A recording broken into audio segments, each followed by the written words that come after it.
আলাইকুম, আমি চাঁদনি চলে আসলাম নতুন ভিডিও নিয়ে। আর সকালবেলা ঘুম থেকে উঠে অনেক কাজকর্ম করে নিয়েছি, কম্বল টম্বল রোদ দিলাম, ভিডিও আর করিনি। এখন বলতে সকাল ভুল হবে, খালি আমার খাওয়া দাওয়াটাই হয় নাই। এছাড়া অনেক কাজকর্ম শেষ হয়ে গেছে। যে কাজকর্ম শেষ হয়ে গেছে, আমি উঠে প্রথমেই কম্বলটা রোদ্র দিয়েছি ছাদে, তারপরে বাসি কাজ যা ছিল সব সেরে নিয়েছি। এখন রান্না বান্না রয়েছে, চালের পানিও দিয়ে দিয়েছি, ভাতের পানি বসিয়ে দিয়েছি, থালা বাসন ধুইলাম, থালা বাসন ধুতে যেয়ে পুরো ভিজেই গেছি, মানে জামাটা সামনে দিয়ে ভিজে গেছে। কারণ বেসিনটায় থালা বাসন ধুইলে এসের পানি ছেড়ে, এই জন্য ভিজে যায়। আর আজকে একটু সংক্ষেপে রান্না, তেলে জ্বলে না। দুদিন ধরে হাঁস খাইছি, বাড়ি থেকে হাঁসের মাংস পাঠালো, তাই ওটা দুদিন ধরে খেলাম। হাঁস খেয়ে তো মানে পুরা, আজকে একটু সবজি খাবো, যে মূলা পাতলা ঝোল করে মূলা চিংড়ি মাছ দিয়ে রান্না করবো, আর কিছু না। তারপরে একটু মাংস রয়ে গেছে, তো ভাবছি যে নোটো করে মুড়ি দিয়ে খাবো। মানে বুঝতেই হবে, একটা হাঁস পাঠাইছে আমার জন্য রান্না করে, মানে একটা হাঁস পাঠাইছে, তা বোনের আর কি খাইছে সবই তো আমি খেলাম। ঠিক আছে, দেন দুদিন ধরে, পরশু দিন রাত্রে খেলাম, আবার আগামীকালকে দিনের বেলা খাইছে হাঁসের মাংস দিয়ে। আজকে দুপুরে হইবে, যা আছে দুপুরে হবে। তার মূলা রান্না করব, মূলা চিংড়ি মাছ রান্না করবো, সাথে একটু দেখি টমেটোর চাটনি করতে পারি কিনা, তাহলে সাথে একটু টমেটোর চাটনি করবো।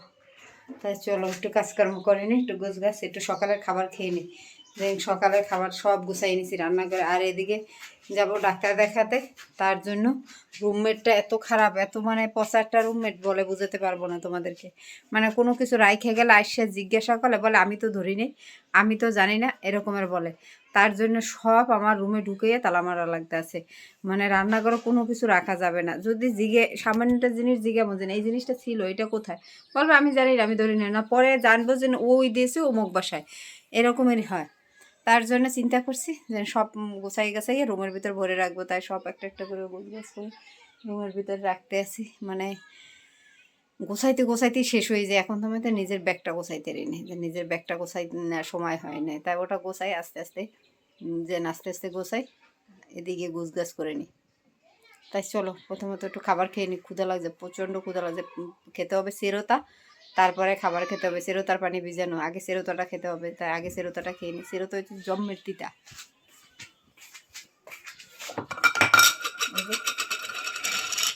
দেখতে পাচ্ছ তোমরা, এই যে চিরতা ভিজেই রাখছি। কারণ চিরতা ভিজেই রাখার কারণ হচ্ছে চিরতা খাওয়ার পর আমার রাতে জ্বরটা আসে না, আর শরীরটা ভালো লাগে এই জন্য। তাই চলো চিরতাটা খেয়ে নিই। রান্না করলাম, যে মূলা চিংড়ি মাছ রান্না করা শেষ। আর এই মূলাটা ডিপে রেখে দিয়েছিলাম সেদ্ধ করে, তাই ওই মূলাটাই আজকে রান্না করলাম। তাই দেখো রান্নাটা কি খারাপ হয়েছে, অনেক সুন্দর হয়েছে। হলো পালং শাক ভাজি হবে, তাই পালং শাকটা নিয়ে নিছি। পালং শাকটা রান্নার সময় ব্যবহার পেলাম, বাপির মা ব্যবহার করছে। বাপির মা প্রায় সবজি গিফট দেয় আমাকে, এটা বলে আর বুঝাতে হবে না, যে বুঝাতে হবে, যে বলে বুঝাতে হবে। এই জায়গায় মাছের ডিম দিয়ে দিছি, চিংড়ি মাছের গিলু। তাই চলো এই যে এটা ভাজবো, আগে চিংড়ি মাছটা ছুটুক। চিংড়ি মাছ খোলা নাই, চিংড়ি মাছে পোটলা করতে হবে তারপরে। আর এই চিংড়ি মাছ ভিজিয়ে রাখছি, দেখতে পাচ্ছ, এটা খুলবে তারপরে মাছ ভাজবো। তরকারি রান্না করা শেষ, আমি এখন যাব গোছলে। তাই চলো আগে গোছলটা করে আসি, তারপরে পালং শাকটা ভাজি করবো। একটা আজান দিয়ে দিছে, আমার গোসলটা খুবই জরুরি। আর যে আজান দিছে গোসল করা জরুরি, তাই চলো আগে ঝটপট করে গোসলটা করে নিই। গরম পানি দিয়ে দিছি, তাই আমি গোসলটা করে তারপরে যাবো। তো আবার চিংড়ি মাছটা ছুটু, তারপর চিংড়ি মাছ দিয়ে পালং শাক ভাজি করবো। গোসলটা করে আসি। গোসল করা শেষ করে চলে আসলাম আবার রান্না করে। শাকটা ভাজা বাকি আছে, শাকটা ভেজে নেবো। কারণ হচ্ছে বেলা হয়ে গেছে দেখে অর্ধেক রান্না করে চলে গেছিলাম গোসলে। চিন্তা করলাম গোসল করে এসে শাকটা বসাই, তার জন্য। আর এই যে মশলাটা ভালো করে কষিয়ে নিতেছি। আর চিংড়ি মাছটা বেশিরভাগ সমস্যা কী হয়েছিল, চিংড়ি মাছটা ছোটো নেই। চিংড়ি মাছ ছোটো নেই দেখি গোসলে চলে গেছে, যে চিংড়ি মাছটা ছুটুক, তারপর গোসল করে এসে শাকটা ভাজবো। তাই গোসল করে এসে দেখি যে না, চিংড়ি মাছ ছুটে গেছে। এদিকে আমার গোসলও হয়ে গেছে, ওদিকে মাছও ছুটছে, সব কিছুই ভালো হয়েছে। দেন একসাথে সব কাজগুলো শেষ হয়ে গেছে। আর এটার জন্য বসে থাকলে আমার গোসলে দেরি হয়ে যেত। তো এই যে হলো শাক, পালং শাক। আর পালং শাকটা ভাজা খেতে খারাপ লাগে না, ভালোই লাগে আমার কাছে। সব ধরনের শাকই খাই, যে খাই না সেটা না, কিন্তু শুধু কলমি শাকটা আমি খাই না। কারণ কলমি শাকটা খেয়ে আমি আর থাকতে পারি না, আমার গ্যাস ওঠে, প্রচণ্ড গ্যাস ওঠে, যেটা বলে বোঝাতে পারবো না।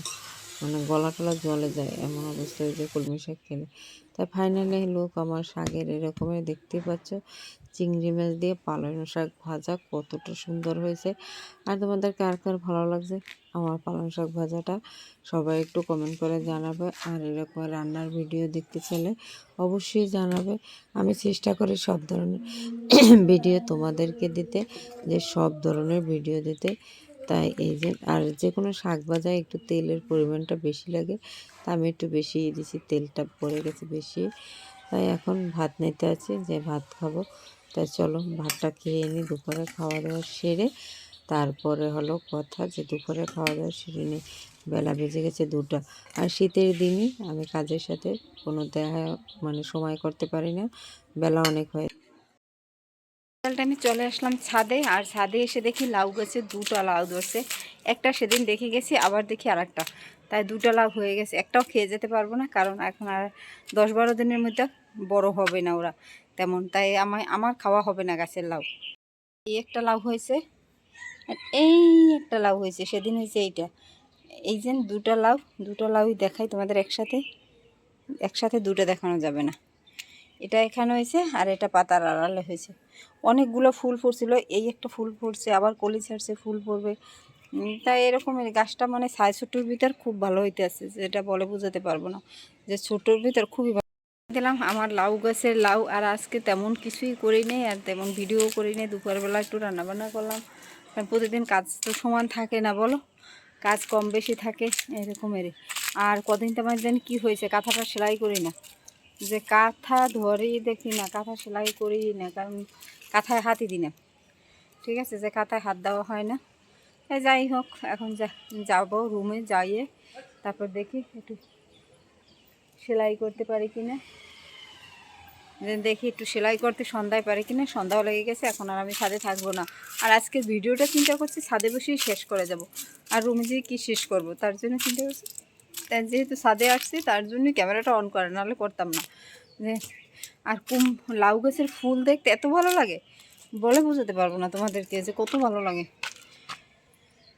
দেখো, এইটা হচ্ছে লাউ গাছের ফুল, বলো দেখি কত সুন্দর। এটা লাউ গাছের ফুল, দেখতে অনেক ভালো লাগে। তাই চলো আজকের ভিডিওটা এখানে শেষ করে দিই। ভিডিওটা ভালো লাগলে কী করবে, চ্যানেলটাকে সাবস্ক্রাইব করে দেবে, লাইক করে দেবে, কমেন্ট করে দেবে, বেল বাটনটি অবশ্যই অন করে দেবে প্রতিদিনের ভিডিও নোটিফিকেশন পাওয়ার জন্য। আমি চেষ্টা করি প্রতিদিন ভিডিও দিতে, আর সামনের দিনগুলোও চেষ্টা করবো এরকমই ভালো ভালো ভিডিও দিতে। ভালো হোক মন্দ হোক আমি পেতে চেষ্টা করি। অনেকের ভালো লাগে না ভিডিওগুলো, বলে ভালো হয় না, বাট আমি যতটুকু পারি অতটুকুই তোমাদের সাথে শেয়ার করি। তাই সবাই ভালো থাকো, আল্লাহ হাফেজ।